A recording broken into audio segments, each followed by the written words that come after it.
Century Tile, keeping you at the forefront of home design.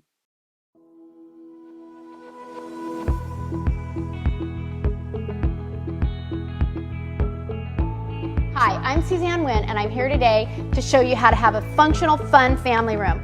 Okay, when I think about a family room, I think about my kids and my pets destroying my family room. And I'm always living on the edge. Is somebody gonna spill something? Is somebody gonna tear something? What you want is you want couches that are ease-free, stress-free. So we chose a charcoal palette to work with. That way people can sit on them, they can live on them, they can do what you really do in a family room, and you're not gonna be standing there pulling your hair out.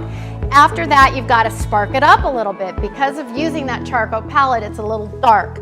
So first we took some very whimsical stools that we purchased at Target. I think they were like 70 bucks, just to kind of lighten things up. Now black and white is really hot right now, so we thought we would layer that into our pillows. Indoor, outdoor pillows, 18 bucks a piece.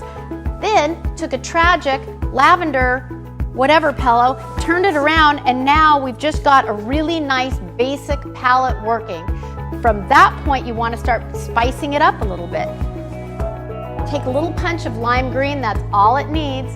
So now you've got a punch color, and then layer in a piece of art. Now the piece of art has a little bit of gold running through it, so we tied that together through the lamp, through the table. Lastly, we took that pesky fireplace problem. So many people have painted brick and they never know what to hang on there.